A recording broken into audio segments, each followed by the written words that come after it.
Most people in my real life don't. Yeah, like most of my turfy friends see what I'm doing over here and like we laugh about it a little bit, but they don't want to come over here. Like they were shocked that in 45 days it escalated so much. Why? Huh? Why?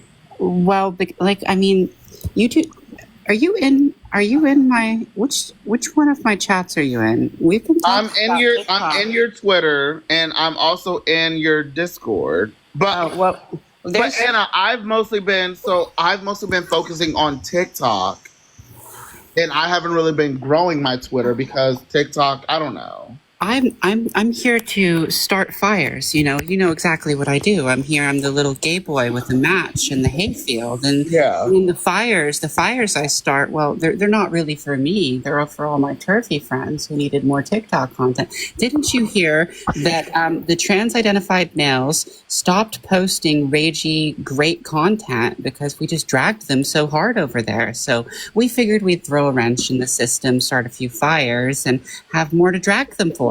Yeah. Kelly, can you come up? Kelly, what are you doing? Are you busy? I know you're in here. I'm sorry. I'm having a very good night tonight, Shori.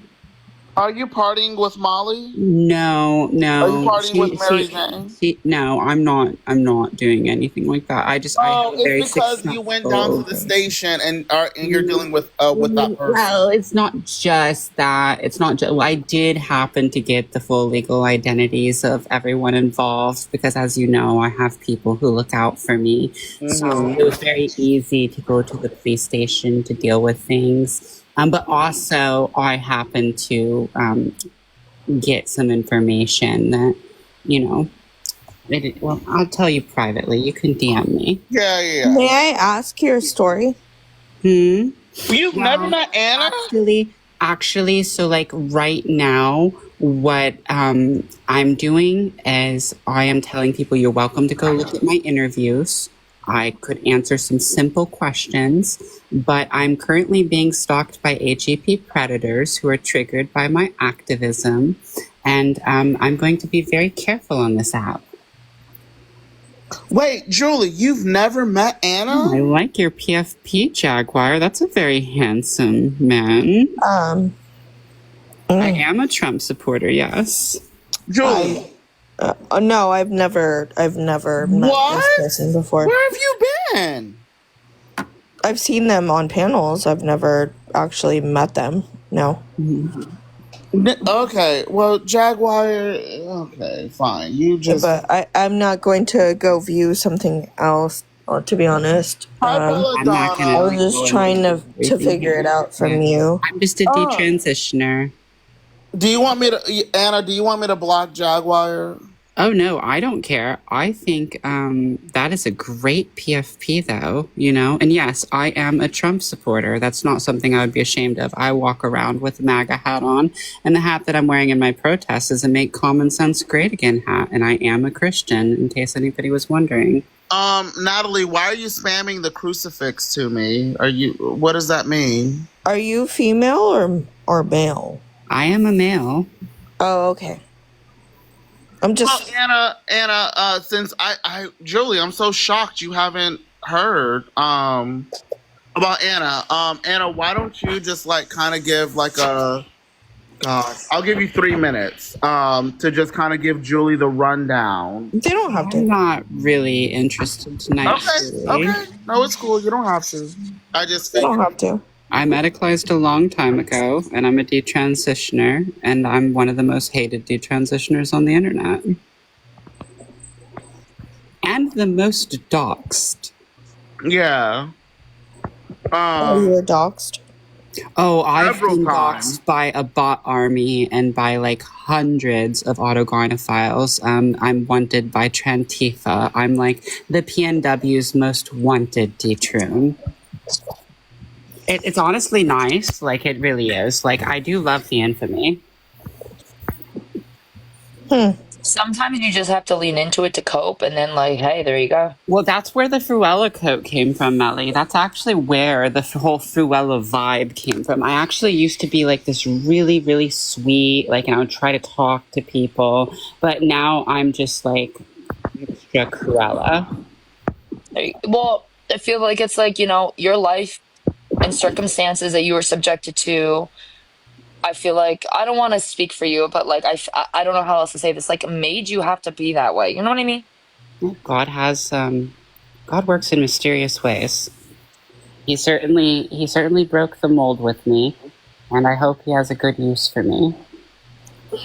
Wait, so you're D-trans? How did you decide, or not decide?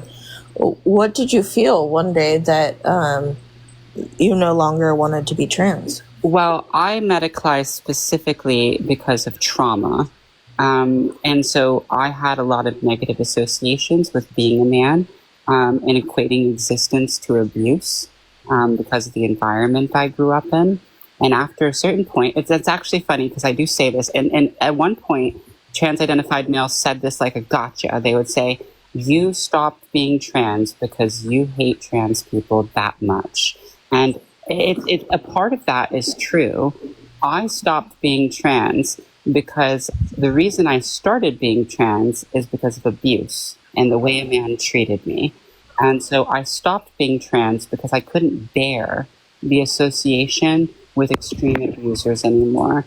When I realized I'd been lied to, there was this massive wave of regret. And that regret kind of froze on my ego. And for a long time, I couldn't really move forward. And there's a combination of how certain people tortured me online, doxed me, hazed me, harassed me, stalked me, blackmailed me. And my HSTS friends coming and telling me that they too had gone through CSA, kind of pushed me into this direction. It wasn't something I intended, but I could not be trans anymore. I couldn't perpetuate a lie that contributed to anti-gay eugenics. I couldn't exist where I was contributing to a system that was highly abusive and was abusing women, given the origins of my transition. And I was constantly being attacked by the community that was supposed to be my own, and it had escalated, well, to the point that it's at on TikTok. Like, this is what happens. And so I just completely cracked and detransitioned. Interesting.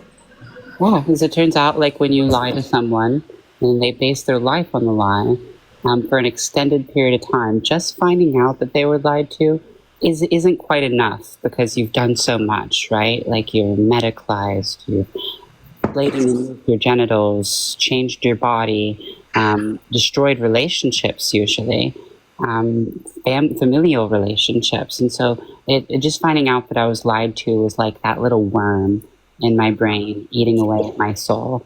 But then what happened after, when I started asking serious questions and talking about it publicly, was the trans community's response. And so I'm detrans because trans is abusive. Trans is anti-gay eugenics. Okay. So you were lied to by therapists? Yes, I was. The framework of what trans is now is a lie. And the framework of what trans was 20 years ago is also a lie. And I think one of the reasons I'm so hated is because I'm very like, I'm going to smear your face in the cow pie like a high school bully, and the cow pie is autogynephilia. And also because I was medicalized under old school transsexualism. So I'm not a transgender. I'm someone who is living evidence that the DSM-4 was wrong, not the DSM-5. And so a lot of the old school transsexuals, in particular the autogynephilic ones, massively have problems. Well, they have massive problems with me.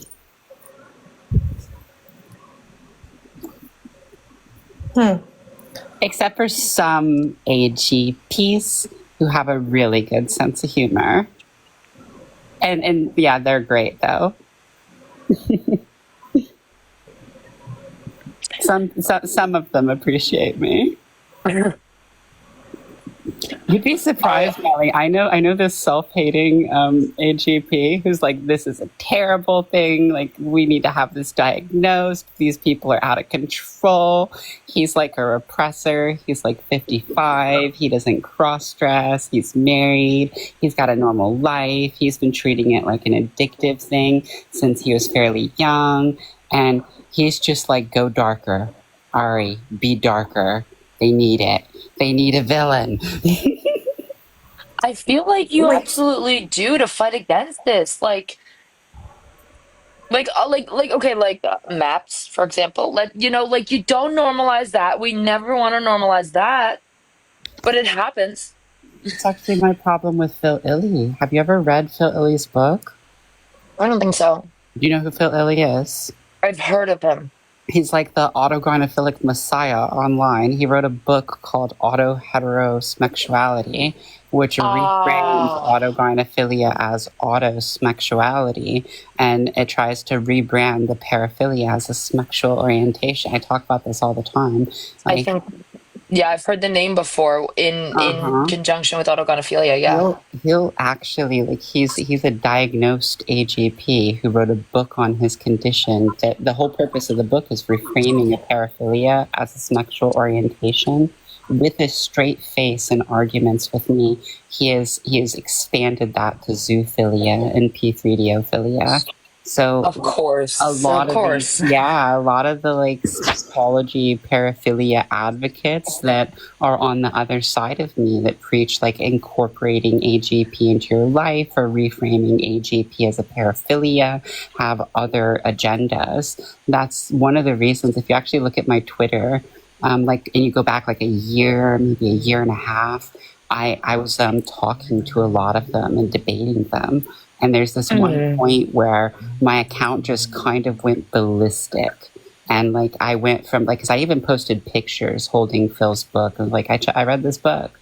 There's a point where I started like a Twitter war with the pseudo-smexologists because in debates they had started to argue for the virtuous P3DO. This is why I love listening to you. I do have a question for you, though. Sure.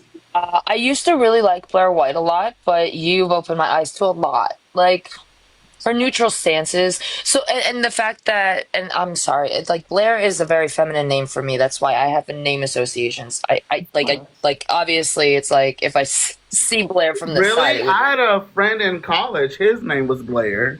Well, I had a female Blair and I had an uncle Blair, but I didn't really like my uncle. So like, and also, like my issue with a Latino is that's my mother's name, so I'm like, That's so weird to me. Yeah, I've always thought Blair was like a male name because the guy that I knew in college, his name was Blair. I never thought of Blair as like a female name. He's also managed to like cultivate his image to an extreme degree, like between like having his photographers always capture his image with an upward, like an raised up, downward facing angle, the angles to show off. Yeah. Yes, 100%. Like person, like it would be easier, I think. I always say like Blair looks feminine from like the front center only. Like that's it. I feel like that's the only time he passes. Any other angle is pretty bad. But no, like he normal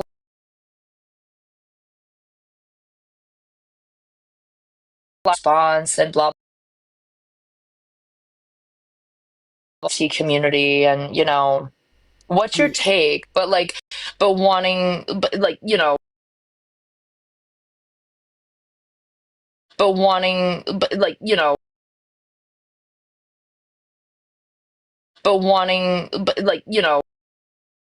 in Toronto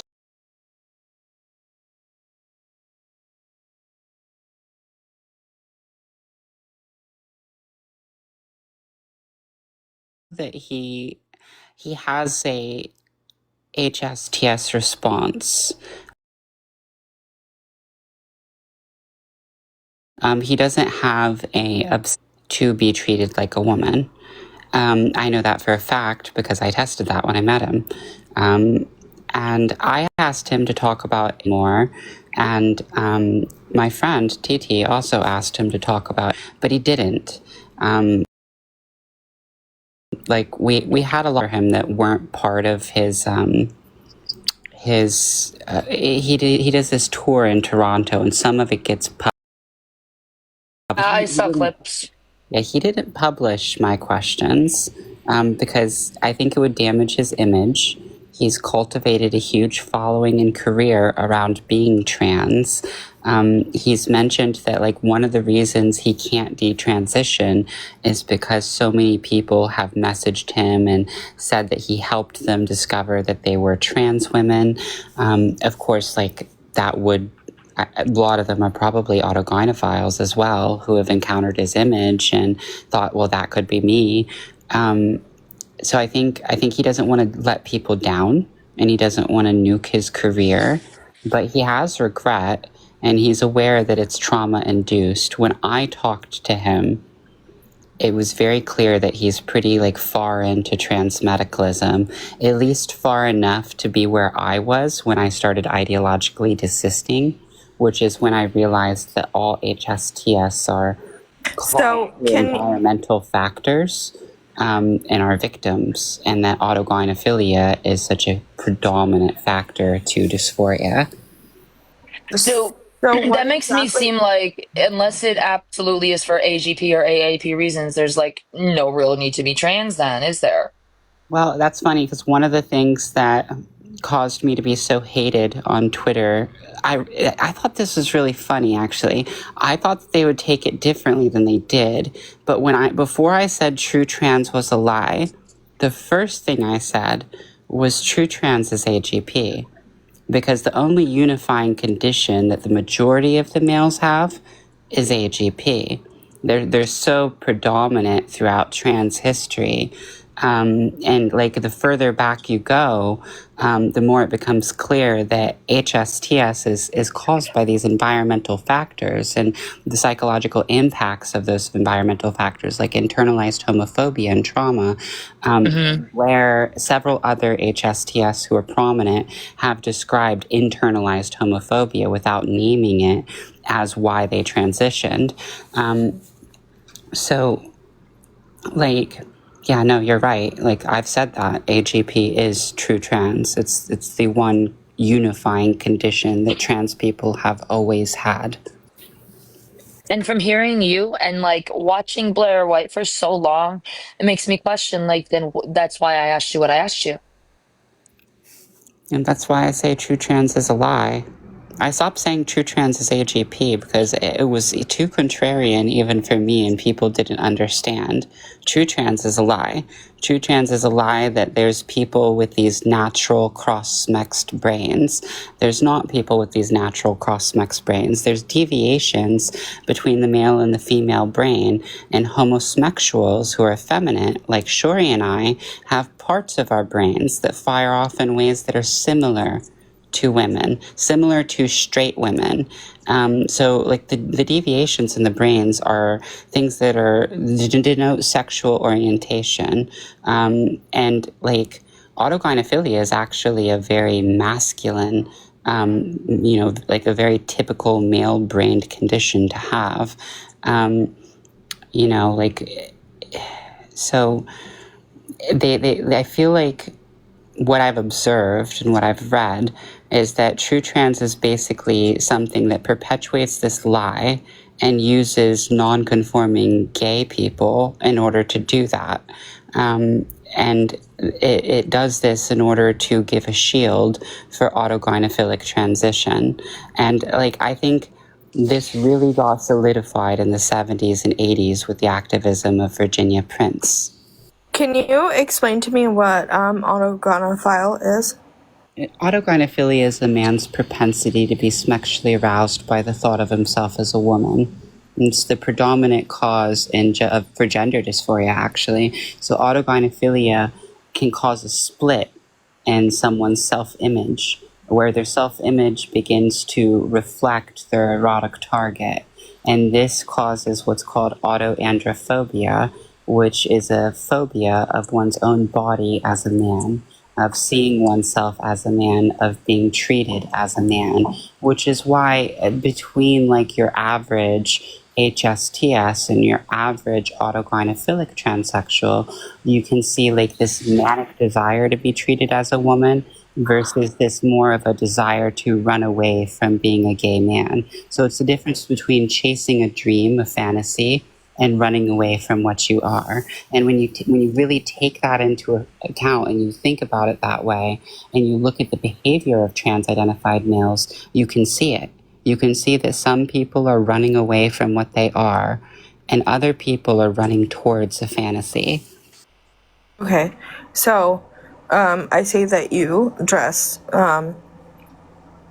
women, female, whatever the hell. Femininely? Yeah. You wouldn't call that AGP? I'm sorry, what? Can you re-ask that? I'm a little spurgic, and I read a comment and lost my focus. Mamacita, I said some parts of our brains fire off in ways that are similar. No male has a female brain. She was asking based on the way you present yourself, how is that not the same as or similar to an AGP because you present femininely? Mamacita, wait, hold up. Mamacita, you can come up and talk to Anna because I'm curious by what you mean by that. So why don't you just come up and talk to Anna? It's interesting, right? Because there's a difference between like gay smack signaling, which has been warped by like an ideological interpretation of gender, and chasing a damaged anima, right? So you see this sometimes with some men who transition on their wives and their children, where they will transition and very much try to like take on their wife's appearance. Some of the TERFs call it skinwalking. And this happens because the man's anima has been damaged to reflect his erotic target, as I said. And so if you think about it, a straight man who's attracted to his wife, he is attracted to his wife, I'd assume, because he married her, but then who has his anima damaged by that attraction would then want to look like his wife. So there's a difference between, like for me, for example, I actually never cross-dressed as a child. I never completely tried to present in that way. I wore tight pants and I bought women's jeans and shorts because guys liked my butt in them. You know, there's a difference in the way that I present. Like I don't have long hair now because like I have a particular interest in looking like a person with long hair. I have long hair because my husband thinks long hair is pretty. And so I like having long hair because he finds it pretty. You know, long hair is pretty. Okay, so is your partner an AGP? Like I don't know. Something seems off right now. My partner is a normal guy. A normal guy? What's a normal guy? A GAY guy. They're two GAY men. That's it. My partner is, well, I guess he is not normal in that capacity. Yeah, he's rare. We're not as common as straight people. He's not a straight man, but he's also not a trans person. I'm not coming at anybody. I'm just asking questions. That's it. I'm trying to understand. No. Yeah. It's all I'm talking about is historically there are two types of male to female transsexuals, AGPTS and HSTS. In the modern framework with the loosey-goosey system we have in 15-minute diagnoses, a lot more people slip through the cracks, but traditionally it was just those two types. Okay, so then what exactly? No, I don't even feel like I should be, like, I asked this question, but I just don't understand, I guess. You were trans, then detrans, and now you're just, like, against trans. I'm not... I'm not actually against trans. I actually see a lot of what I do as coming from a position of love.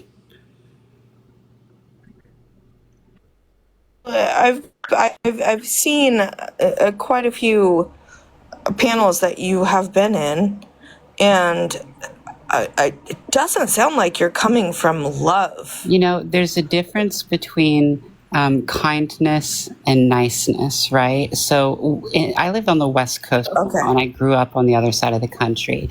And on the West Coast, people think it's nice to let a rug addict lay in the street and rot, consumed by their addiction. I think that's rather cruel. And I think kindness can sometimes be tough love. Now, I have a lot of friends who are autogynephilic transsexuals. They can't even talk about their AGP without being completely canceled. I also have a lot of friends who are D-trans, who had autogynephilia as like something that impacted them into transition, in particular like Ray. And they're largely erased. They can't talk about why they transitioned. The trans community, in particular, autogynephilic transsexuals in denial, lash out and attack anyone who talks about this issue. And they demagogue and vilify TERFs as if TERFs are keeping some ancient thing around in order to be bigots. However, it's like this current condition that is being studied, and there are living people who have it. So for me, I see what I'm doing, and I am very blunt with it. I'm very aggressive. It seems rage baity and contrarian the way I go about things. You sound like Amber EDU, to be honest, on a different side of the border. But so somebody did ask, how can you be friends with somebody like that? You are friends with AGPs. So how are you able to be friends with those kind of people? Because, look, for example, right, autogynephilia isn't one thing. It's a couple different things, right? So Ray is an AGAMP, and he's D-trans, and I have a lot of empathy for what he went through. Wait, what's AGAMP? AGAMP is partial AGP. His erotic target is actually trans women. He likes trans women. He thinks that gynoandromorphs are beautiful, and he has erotic target location error. I have a lot of empathy for him, and I have a lot of empathy for a lot of the detransitioners I meet who are AGP. On the other side, when you're talking to people who are 20, 25, who have destroyed their bodies and are consumed by regret, regardless of how they got there, the medical system still failed them. And, you know, just because the way I go about it is aggressive and contrarian, and the way I went public is literally showing up at a protest with a sign that said "Protect Women from AGPs," and that was very rage baity to do that.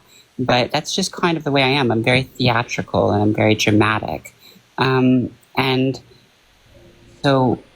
Like, there are people who are AGP who they'll go, well, you know, like everything that Anna wants, everything that Ari wants, whatever they call me, it's not going to happen. Like he is pushing an envelope, wanting to bring change. And, you know, he might be very radical, but he won't get everything he wants.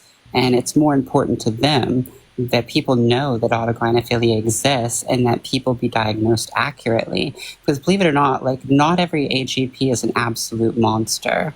Like there are autogynephilic transsexuals who are self-aware that don't want children to be misdiagnosed and then medicalized. A lot of them like me. In fact, like sometimes... I feel like Bruce Jenner might be one as well. Bruce Jenner is definitely an AGP and self-aware. Yeah, but of course, like he can't say that. He can't say that to the public because it's like, but you're educating people on this. So how is he expected to? You know what I mean? Bruce, I can't say anything on Bruce. I'll just say people don't know what's going on behind that man's head, and he is a lot more self-aware than people might expect, and very intelligent. I don't know why he let it consume him. I don't know why he didn't stop it, especially at his age range, but I do think that he's going to be much more public soon about things like this. I hope so. There are a lot of people like him. That's actually what I'm looking forward to. What I'm looking forward to is as this zeitgeist starts breaking down, like JD Vance talked about AGP on the Joe Rogan show. You have like like since I did this, several of my lost boyfriends, like, you know, gay male detransitioners, have gone out to public protests and done the same. We are breaking the zeitgeist, and AGP is going to be something that the public becomes aware of. I think a lot of these bigger public figures who are starting to regret it are actually going to help us eventually. And I think that's why a lot of these people are so upset, because they see everything crashing down. And they see, like, and the public is becoming aware. How long ago did you, I'm sorry if I'm asking too many personal questions. I would like to avoid any personal questions, honestly. I do have, like, Okay, never mind. Stalkers trying to haze and slander me right now, and it's kind of a whole thing. Julie, why don't you ask your question in a way that's a little bit more maybe general or something along those lines? I don't know that I could do that with the question. Have you ever heard of a trans widow? Ask. Have you ever heard of a trans widow? I have heard of a trans widow. Okay, so this is another thing where it's, again, from a position of love. One of the okay, oh jeez, This is what's bothering me right now. With this whole conversation is anything, that I want to ask, gets completely, like, I'm not actually getting any answers. It's going off into a whole different topic. It's being pivoted. Huh? I said I'm a little autistic. I do tend to be long-winded. Sorry about that.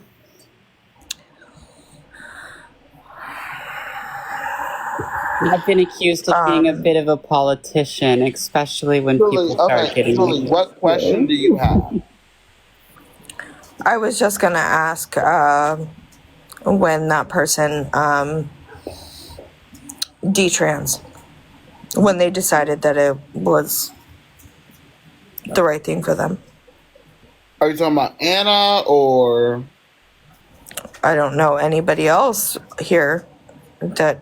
You have Shyler, when did you detrans? Have, like, a pretty serious problem with me. That person is the type of distancing language that you use when you really don't like someone. Like, if I didn't when like you don't like a woman, you say that woman. I have a name. You can call me Anna or Ari. Okay. You can also call him he. He's or okay. He. Yes. I really am not trying to disrespect you in any way. I hope you know that. I just don't. Julie, how about you and I talk? Why did you make the comment that you felt like Anna is in the same vein as Amber EDU? I think that's where I got a little bit. Because when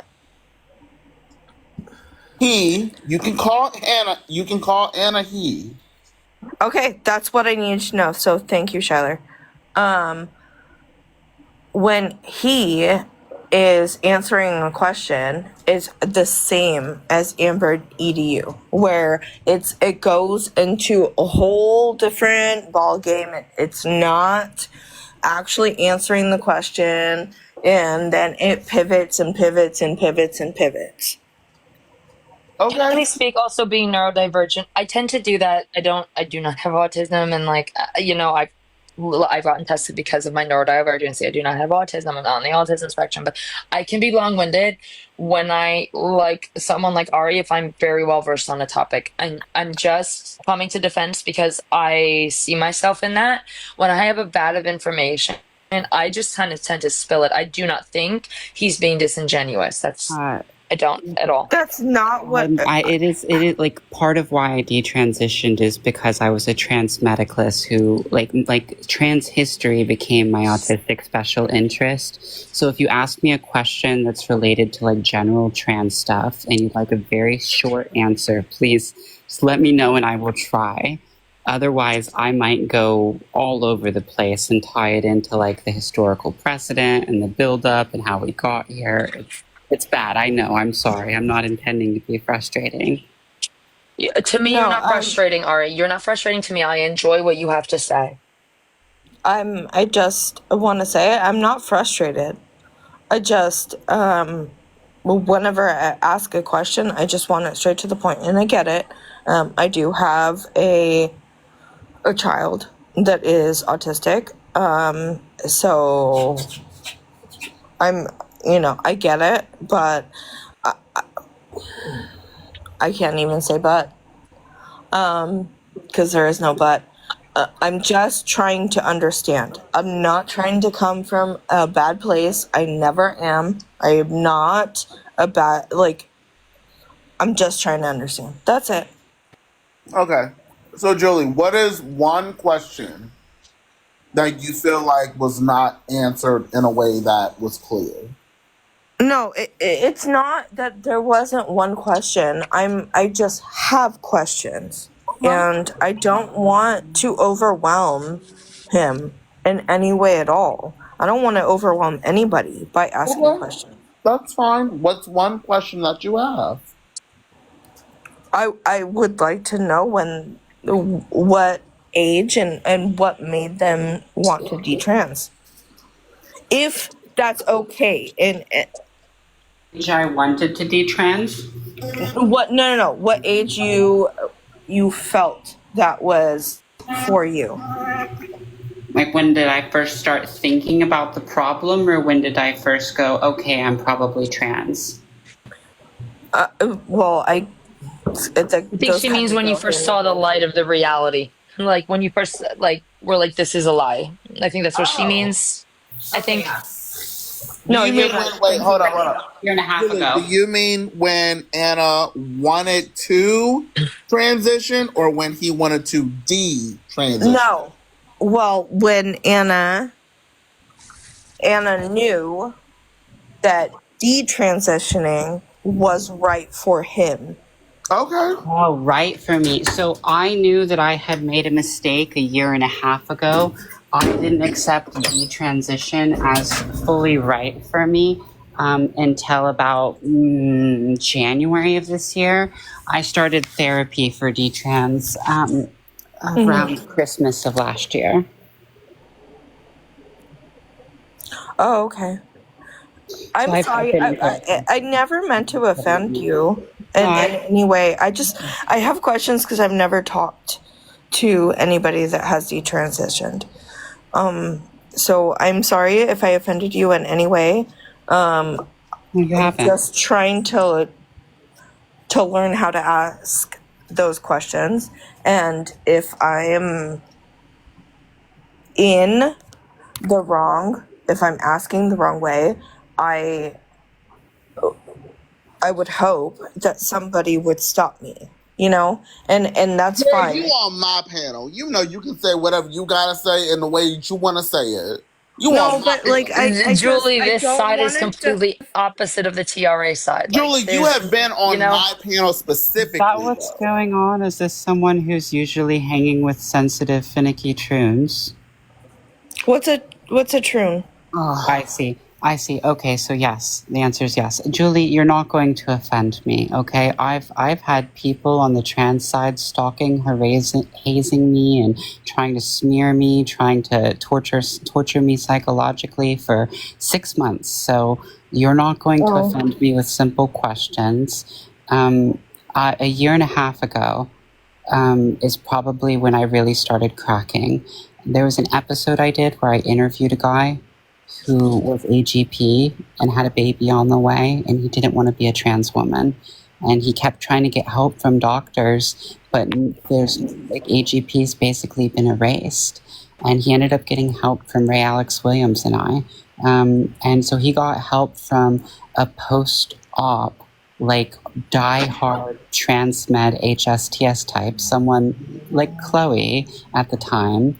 I was wearing red cocktail dresses and was a raging bitch about trans issues, but I still was trans and an autogynephilic detransitioner. He didn't get help from the doctors. And that interview was, it's hard for me to put a date on it. Things have been very stressful, but it would have been around last year, maybe around Pride. I had this whole plan for Pride. I was doing a podcast called Truthful TS, and like the light went out in my eyes over time.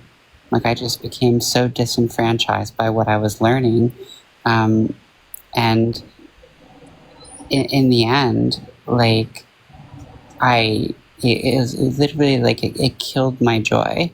And I went and met Blair White, and I was already in that state when I saw how bad he was. You know, it just really hammered it in. And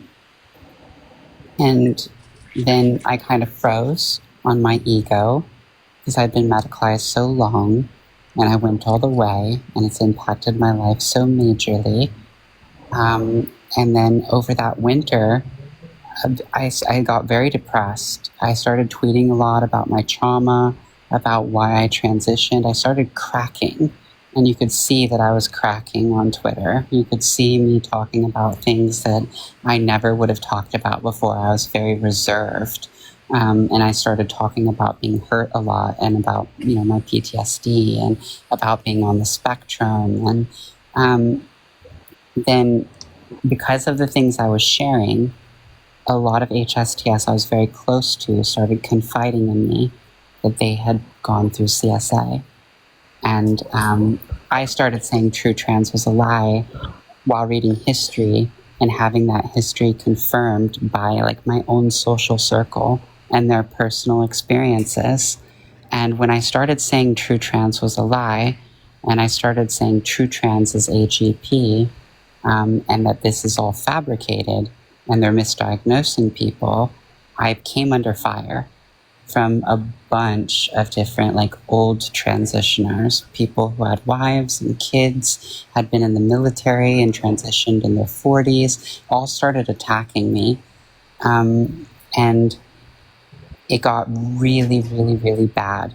I started detrans therapy, and I've been in detrans therapy for this entire year, but I was quiet about what I was going through. I was posting on Twitter like my emotions and, you know, things like that, but I wasn't like out there testifying as a detransitioner. And then I came under fire of one really, really, really nasty late transitioner, who stalked me and hazed me and blackmailed me, and then tried to slander and vilify me. And he had done this to multiple people in the GC community. He had targeted Genevieve Gluck, and he had targeted Mary-Kate Delvey, and he had harassed a couple of detrans women off of the internet. And so I just kind of buckled down and refused. One of my friends told me that he had done this to a few other detransitioners. And I said, you know, I know what I've been through. I know how ugly it is, and I'm willing to face my shame. And I just let him do it and went public. I bet that, and I'm so sorry for the questions that I've been asking, if they were in any way offensive to you. I never meant to be that way. It's okay. I'm not going to get offended. I'm literally a bitch. I describe myself as a bitch. Everybody, though. You and me both. But I'm so sorry you had to go through all of that. I couldn't imagine. God works in mysterious ways. He has a purpose for me. Okay. Well, I'm not a big believer in the guy upstairs. But it's okay, Julie. Neither am I. But you know, I do believe in spirits, but like, I'm not a big believer in him. And geez, what you've gone through is crazy. Yeah, it is. And you sound like a very strong person. Putting it together. Thank you. I think I'm gonna be okay. I think you'll be okay too. I really do. What a wild journey. of your life. How old are you, if you don't mind me asking? I'm 34. Oh, okay. So we're about the same age. Yeah. I'm 33. Geez, what a wild journey that you've been on. Yeah, it's not where I expected to be. You know, I used to pray, like when I was a child. I would pray to God to free me by unaliving me. And then I always thought, like, when I get free, I'm going to have just like a wild, crazy couple years, and then I'll be unalived by 25. And I never thought that I'd be in the position that I'm in. I described it in a video recently like a ballerina dancing on a razor's blade, because on one hand, I have the white picket fence, 2 dogs, and a loving husband, and something I never thought I would have in life. And on the other hand, I've completely destroyed my body and based the majority of my life on a lie. And the foundation of that lie is very dark. And because I adopted that lie, I suffered tremendously. So you're kind of dealing like with, I have the dream, but then on the other hand, I'm dealing with this too. That hurts me. Yeah, it's like I have the one thing I always thought when I was a child. I thought I had this dream that the closet would open and it wouldn't be my abuser. It would just be some guy, some white knight, like this figure from my books who would save me and take me away. And I always wanted just love. My whole life, I wanted to fall in love with a guy. Mm-hmm. And I finally have that. And I destroyed myself. And honey, I'm so sorry. I hope I find a way to live in the silver lining of my existence.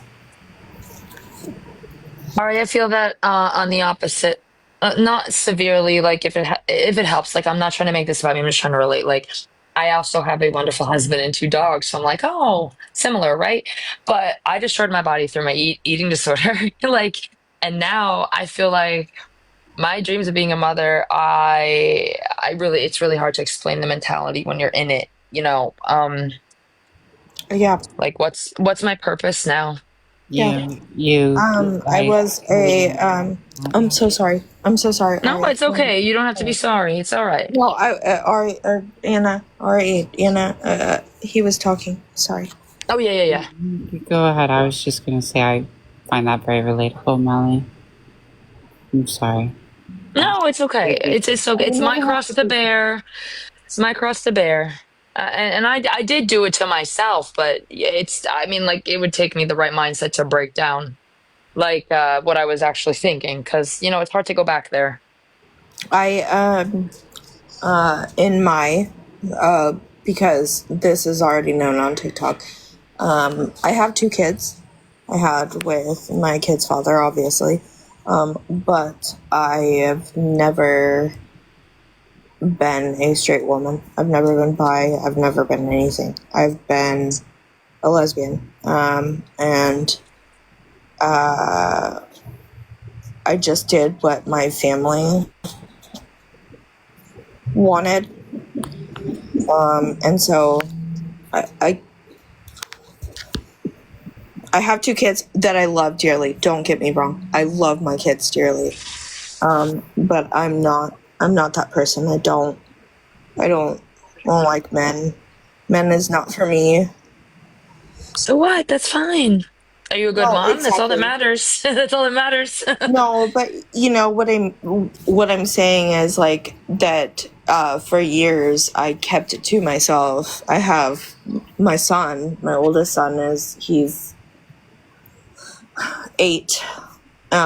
So I've been in the closet for a long time, and then even whenever I came out, it was not easy. So, Julie, may I ask you a question if you don't mind? Yeah, absolutely. Could I say So, are something you real saying? quick? Oh, go ahead. Oh, sorry. Yeah. I just wanted to comment on the account that's using the picture of me at like 17.8 during my Britney phase where I shaved my head. Thank you for using that picture. I leaked that one myself, you know. I Where? That's funny. That's adorable. hilarious. I saw that. That was quite attractive. I didn't see that. Yeah, Julie, right now, trans people are smearing me, slandering me, and pre-planning a live. And I've actually had to file charges and open a police investigation into them. The case number, by the way, if they would like to FOIA it, because I know they're listening, is 25-11655. And the charges were pressed on, hang on one second. Let me just get all three of their names. Ari, is it Ari? Yeah, give me 1 second. The Okay. charges were pressed on a couple different people, actually. Where is her? And you go by him. I do. I'm a gay man. Chelsea. We have a Chelsea. And then we have a... Who else was in there? We have a Zachary. And then... Who else is in there? What is his name? A Jeffrey. So I press charges. Oh, why is it always the Jeffries? You will hear from my lawyer. And you should expect an electronic cease and desist. I'm aware of what you're doing, and we'll deal with it through the legal path. And I'm not going to speak on it or address it or be there. We can just go that route. That's all I wanted to say. Also, I was adorable pre-transition. I didn't get to see that. I chronically watch the chat. It's habit. I saw that as soon as it came in. Yeah, I was like, oh. But I like to sit and listen to Ari. So I see that a lot. Melly, always what I do is I just release the case number and then I stop with it. So if anybody wonders why is Anna Ari not engaging with this and no longer participating, it's because of 25-11655, and that would be with the Mill Creek Police. And I will no longer speak on this issue. We're done. Oh, so okay, yeah. That's why, like, I know you're dealing with this stuff, so like, and I do like to listen to you talk, and you handle yourself fine, just fine. I need you. I think you are doing great. Julie, I did have a quick question for you, and this is no judgment, absolutely. but I just have a question. It's just Absolutely. Are your kids because like you were trying to be something you were not? Is that what? Like, is that when that happened? Or was that planned? Or was that planned? Like, was that like planned? Like, I just like your journey of your sexuality. I was with my ex for over 9 years, almost 10 years. And okay. It was more of a cover-up for my family. I don't know if any of you guys know what it's like to be in a Portuguese Catholic raised household. But I already knew that they were not going to be accepting, so I went the route of being with a man, even though that's not what I wanted.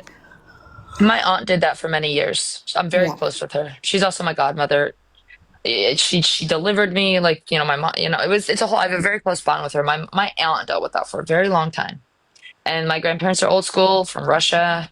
So they were very respectful when she came out as an adult, like when I was a teenager. I don't think they were fully accepting, but of course they loved her, so, you know. My dad was the only one that knew before I even had kids. He was the only one that knew. Only one.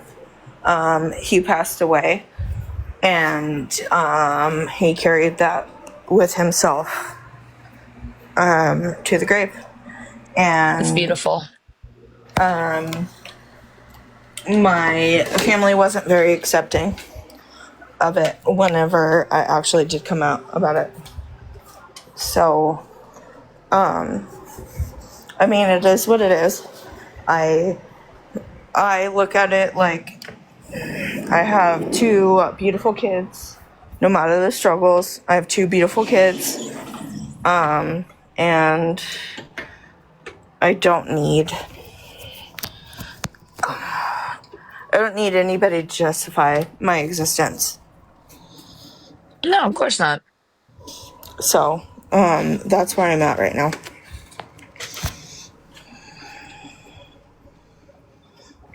But, yeah, it took even 2 years after,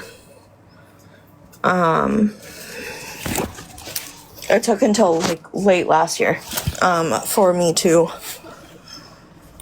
come out about myself.